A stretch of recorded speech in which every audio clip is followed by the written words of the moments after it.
I'm Danielle McCartan here for Bronx Pinstripes, Yes Network, with the legendary Dwight Doc Gooden, World Series champion. You guys all know, he doesn't need any introduction. What is it like to be an event like this, meeting all the fans? The line for him, by the way, has spanned 3 suites long. What is that? I love that because the fans will give you the energy as a player, and when you're playing, you take out the time to treat you. This is my way of saying thank you to the guys for being there for me, from ups and downs, and I love it. So he has a very special quality of being both a Met and a Yankee. I saw some Met fans here today, and you accused me of being a Met fan. I think I've seen you on City Field a couple of times. So in your Yankee years, George Steinbrenner did give you the second chance. What do you think about George Steinbrenner? George is awesome. George is like a second dad to me. Give me an opportunity to read George's career, do it here in New York. It was great. And once I retired, I got to know the side of George that I people get to know. And one thing that stuck out the most, I never forget, when my dad was sick, George came in, when he was over, went to a meeting, and saw a friend of mine ready to go at the Money Complex, and he said, "How's Doc's dad?" I said, "Not too good." He took out time to come to the hospital. Spend an hour with me, my dad. I mean, I can turn up now. That's awesome. Long way. Awesome. How did that conversation go when he said, "Listen, we want you and Darryl back here"? That was great because I was coming back from a suspension and messing with the cut ties, which I completely understand. Yeah. And then I remember meeting with George the first time I met with him. We didn't even talk basically. We just talked about the things I was doing off the field. And they say we talked, and he said, "Once you make the Yankees, stay out of trouble. I think you'll be fine. Just give him an opportunity for a long race." And what is your conversation after the fact with Darryl? Like, oh man, we got a second chance? Well, with Darryl, I remember, I think 95 he came over, then 96 he was going well. He said we got a chance to sign Darryl from him. He was playing independent ball. I said, we get him. And then having us both on the same team and win the championship here in New York. Yeah. Don't you guys ever do that with the Mets and Yankees? Yeah. You don't get no better than that. So, what are your fondest memories, since we're at Yankee Stadium, what are your fondest memories with the Yankees? I mean, I guess I could say the 96 World Series, from a personal standpoint, is no better because my dad taught me the game, and I actually turned on the last game he taught me to pitch. Right.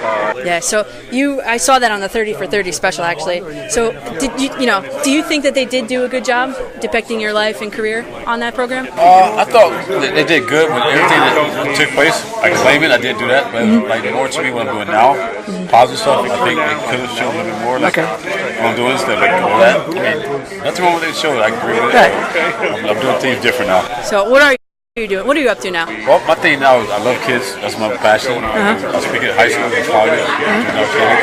I have a baseball academy where I teach baseball and talk about life issues as well. That's what kids are going to. It's right there for myself. Very cool. So at these camps, I wonder, how would your career have been different should there have been social media around? Well, in a way, I'm glad they didn't have social media in the 80s. On the other hand, I think it would be different. I think I would make better decisions. I think most importantly, I just need to be honest with myself, and a lot of times I didn't. I was embarrassed for help, so if I had to do it differently, I'd just be more reaching out for help. So the Mets call you up to be a part of their Hall of Fame. How did that conversation go? That was great. I talked to Jeff. I remember my first time the Mets, he was a kid coming in. He gave me a call. He said, "Are you sitting?"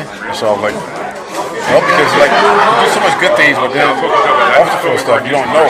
Yeah. And once that opinion Hall of Fame, that told me that my career was okay and everything was good. The way it ended, you're not sure. From that standpoint, I'm very happy with the way that happened. Yeah, so I came up with the stat, as a 19-year-old, you led the MLB in strikeouts. That's a lot of pressure.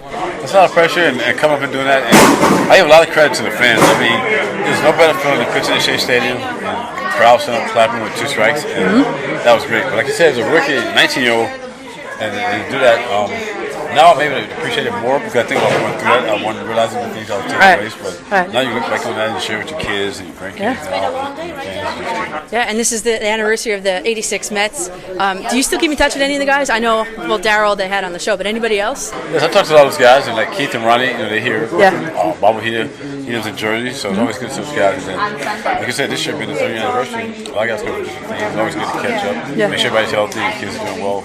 So, I would say once you win a championship with somebody, you never ex-teammates, they're always your teammates. Right. So I know you've had a great career, very established pitcher you were.